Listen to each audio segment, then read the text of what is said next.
Warahmatullahi wabarakatuh. Anak-anak kelas 12, sebagaimana yang telah kami sampaikan kemarin minggu yang lalu, bab 2 tentang perlindungan dan penegakan hukum di Indonesia.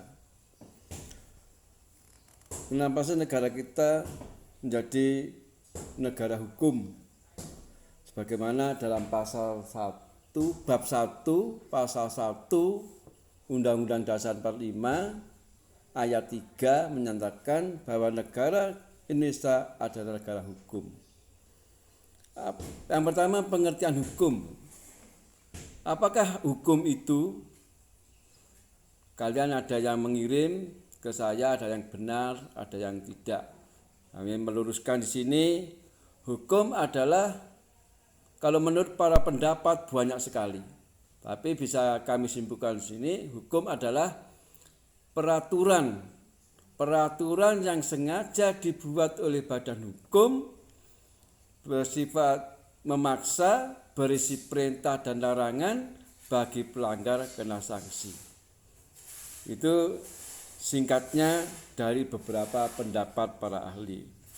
Oleh karena itu yang perlu ditekankan adalah ada yang berbentuk tertulis, ada yang tidak tertulis. Yang tertulis itu di mana? Yang tertulis yaitu ada pada Undang-Undang Dasar, ada peraturan pemerintah, ada keputusan presiden.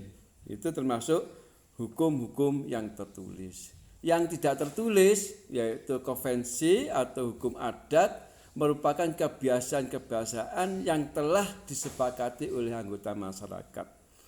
Bagi pelanggarnya kena sanksi, ada dua bentuknya, sanksi pidana dan denda. Nah, itu secara singkat seperti itu. Apa tujuan penegakan hukum?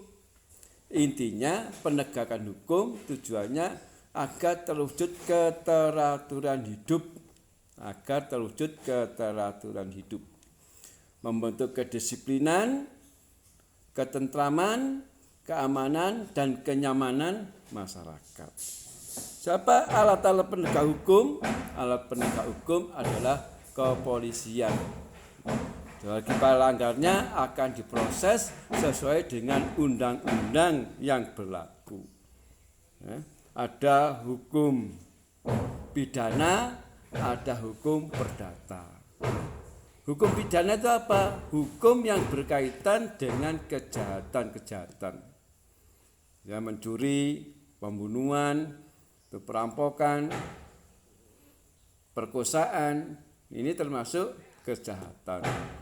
Sedangkan hukum perdata yang berkaitan dengan masalah-masalah pribadi, masalah kontrak, masalah hak waris, dan lain sebagainya. Itu yang perlu kami sampaikan di sini. Secara singkat, kalian bisa membuat sebuah pertanyaan atau dua pertanyaan dari materi perlindungan dan penegakan hukum di Indonesia. Perlu diingat anak-anak, perlindungan hukum secara preventif dan secara represif. Apa pengertian perlindungan hukum secara preventif? Apa pengertian hukum secara represif? Ya, tolong itu dikerjakan. Perlindungan secara preventif, contohnya bagaimana? Perlindungan secara represif bagaimana? Itu yang tugas dari saya satu. Kemudian kalian bisa membuat pertanyaan lagi, lebih dari satu, dua atau tiga. Ya, minggu depan kita bahas kembali. Ya, perhatikan, jangan lupa 2 pekan lagi kalian sudah melaksanakan ujian tengah semester. Misalnya materi 2, yang pertama yang kemarin itu bab 1 dan bab 2 ya. Itu tolong tugas kemarin itu membuat rangkuman, kemudian ini kami jelaskan, minggu depan juga rangkuman dijelaskan. Soalnya 2 bab, 10 soal. Insyaallah. Terima kasih, mohon maaf. Assalamualaikum warahmatullahi wabarakatuh.